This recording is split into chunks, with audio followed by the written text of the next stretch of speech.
পণ্ডিতের অদ্ভুত দেশ বিখ্যাত তন্ত্রমন্ত্র কবিরাজি বিদ্যা। এই বই থেকে আজকে আপনাদের একটা ভূতের কবচ দেবো, ভূত কবচ। আত্মরক্ষা ভূত কবচ। এই সাহায্যে যে কোনো ভূত যদি কোনো রোগীর উপর প্রবেশ করে, আপনারা সেটা এই কবচের দ্বারা কিন্তু আপনারা আত্মরক্ষা করতে পারবেন।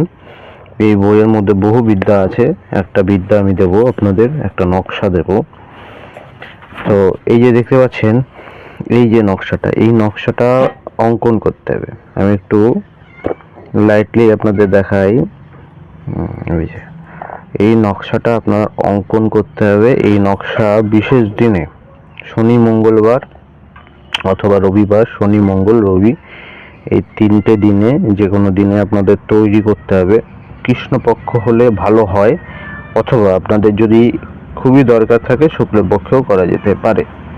ঠিক আছে, যখন ইচ্ছা আপনারা। এটা জাফরান কালি আমাদের কাছে কিনতে পাওয়া যায়। জাফরান কালি পেন, জাফরান কালি দ্বারা আপনারা কিন্তু এই নকশাটা ভোজ পাতায় অঙ্কন করবেন। ভোজ পাতায় অঙ্কন কেন করা হয়? ভোজ পাতায় অঙ্কন করলে নকশাগুলো, কাগজে অঙ্কন করলে ওটা ছিঁড়ে যাওয়ার সম্ভাবনা থাকে, কিন্তু ভোজ পাতাটায় ছেড়ে না, ড্যামেজ হয় না।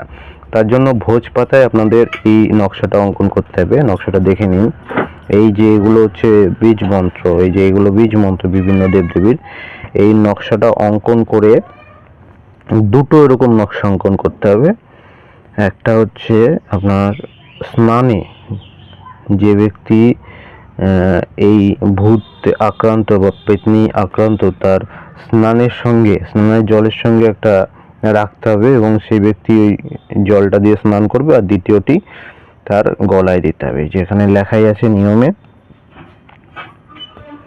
দুটি তৈরি করতে হবে, একটি গলা একটি গোসল। মানে দুটো, একটা স্নানের সঙ্গে করতে হবে, একটা স্নান করতে হবে। অর্থাৎ একটা নকশা তৈরি করে যে ব্যক্তি স্নান করাবে, সেই বালতি বা গামলার ভিতর একটা রাখতে হবে, অর্থাৎ সেই জলের সঙ্গে মিশ্রণ করে গায়ে দিতে হবে। দ্বিতীয় কথা হচ্ছে আর একটা গলায় দিতে হবে। বিশেষ তিথিতে এটা হচ্ছে লাল কাঠ দিয়ে আপনারা ধারণ করবেন, তামার কবজে ভরে, খুবই কাজ করবে।